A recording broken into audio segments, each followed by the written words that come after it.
little light of mine. This little light of mine, I'm going to let it shine. Our scripture illustrates that talents and gifts have been bestowed on all of us, every one of us in this room. And it illustrates the blessings that come when you multiply it and the deprivation that happens when you hide it. Because the one who hid the talent, it was taken away from him and given to the one who had 10 talents. And so, what is the moral that we want to leave with you all today? What gifts are being displayed on our campus? I want to start by highlighting every single one of you and the gifts or the things that make you shine. That's the light that you bring into the work. So I'm going to start with our esteemed principal, Ms. Holbrook. She's very caring. She's a visionary because she has a vision for what she wants to see happen in our school, and she executes it. She's very connected and she's very resourceful. Mr. Willie, you are very good technologically. You're well traveled. I've heard of your visits to France, so you have a love of culture. I don't know how true it is. You are beloved increasingly by the students, and I have been privileged to see the leader that you are blossoming to be. And I encourage you to continue in that regard. And you're also passionate about your students and your subject area. Intelligence. We spoke of Mrs. Arthur yesterday. She is the bright one. So when I think of intelligence, two persons who stand out. Not that all of us aren't intelligent, but the two persons that stand out the most, Mrs. Arthur and Mr. Cooper.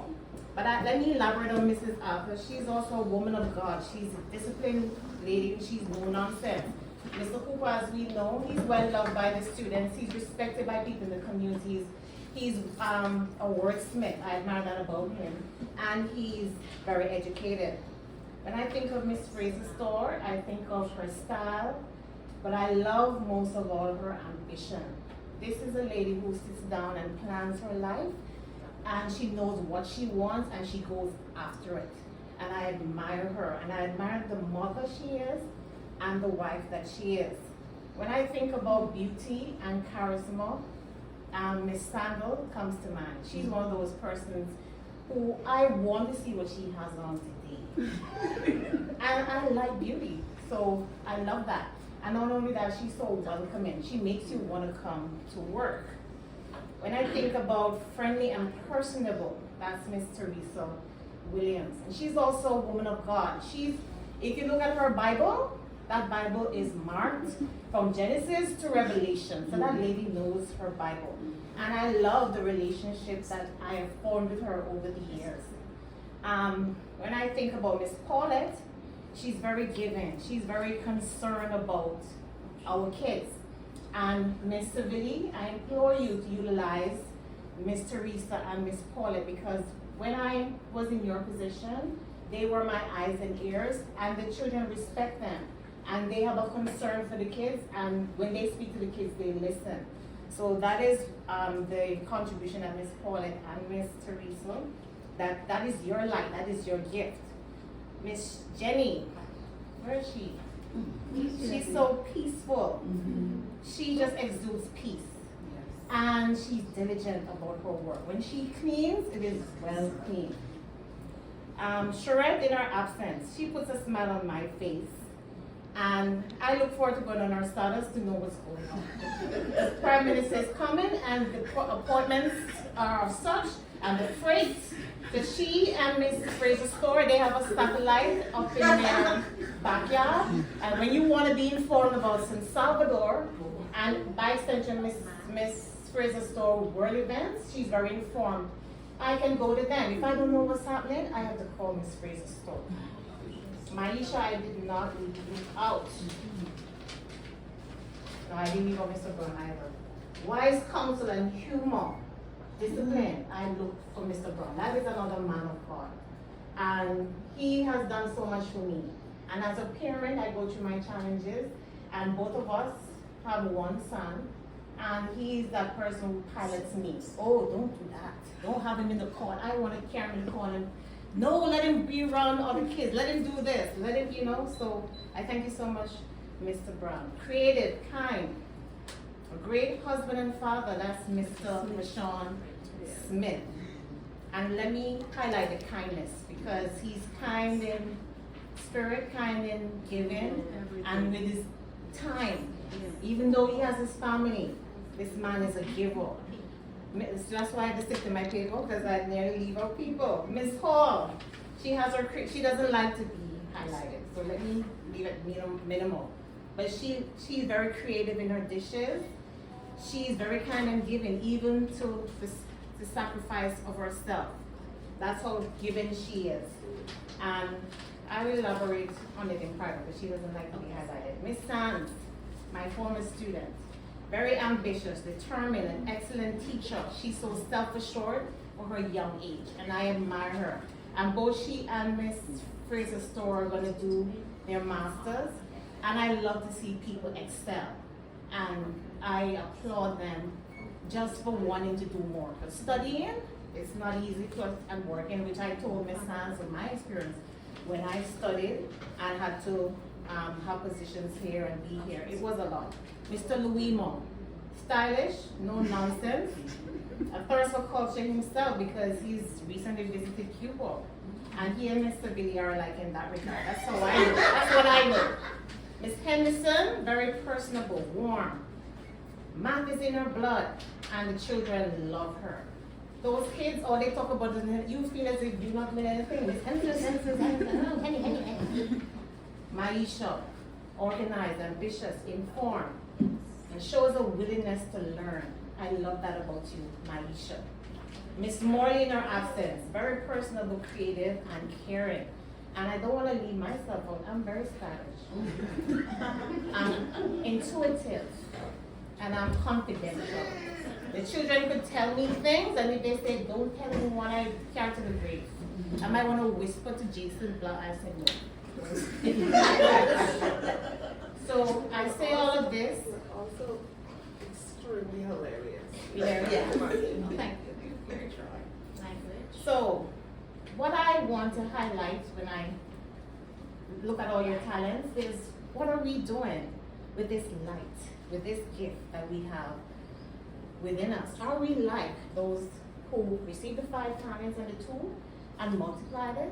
Or are we the ones like that one who went and buried it under the bushel? Right? Are we that? Let's examine. Are we the ones who let our insecurities hold us back? Or are we the ones who are going to push forward and say, I'm going to make a change? When I think of the theme that our principal has come up with, unleash the leader in you.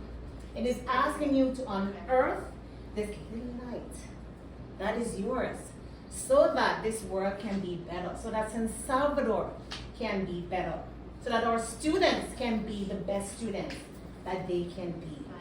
And I like to think of this poem, which is one of my favorite poems, Our Deepest Fear. And it says, our deepest fear is not that we are inadequate. Our deepest fear is that we are powerful beyond measure. It is our light that most frightens us, not our darkness. It even asks the questions, who am I to be brilliant, gorgeous, talented? And it also asks the questions, who are you not to be? Who are you not to be?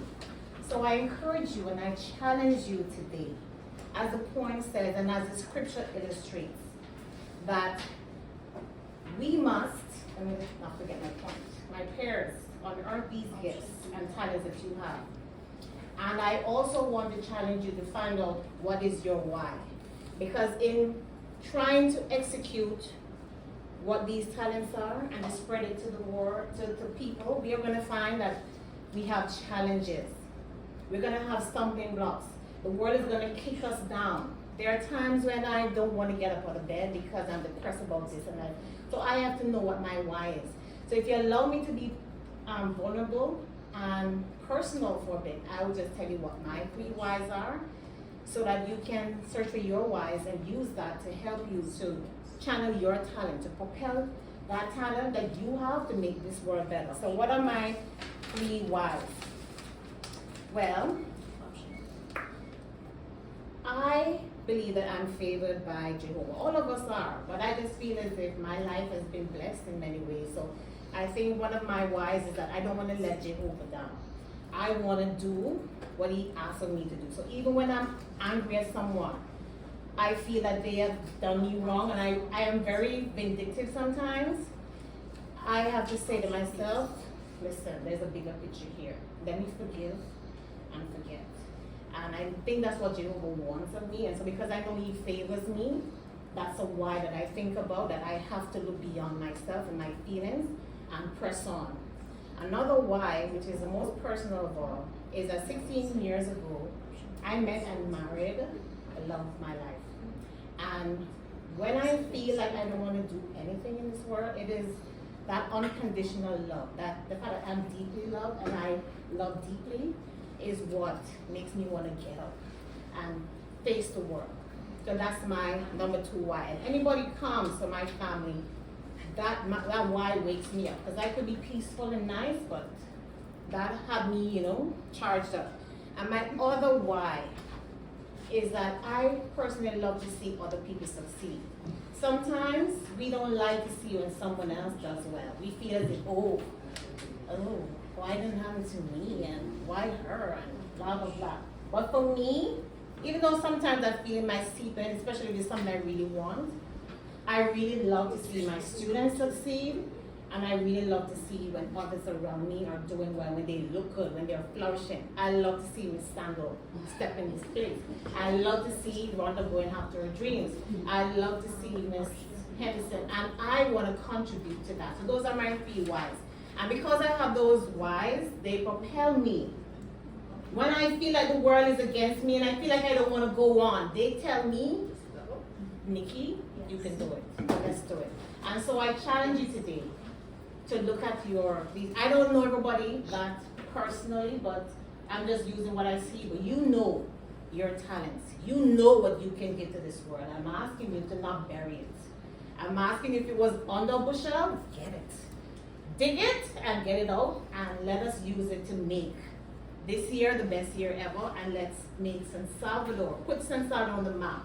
And these kids, they are coming from broken homes, and a lot of them, they still call me Auntie Nikki because I wasn't just their social studies history teacher. I used to listen to them and keep their secrets. And that allowed them to have that willingness to want to learn because somebody listened. So I'm just encouraging you all. I hope that you're blessed by our devotion. And as I end our devotion, I would like to introduce you to our dynamic speaker for today.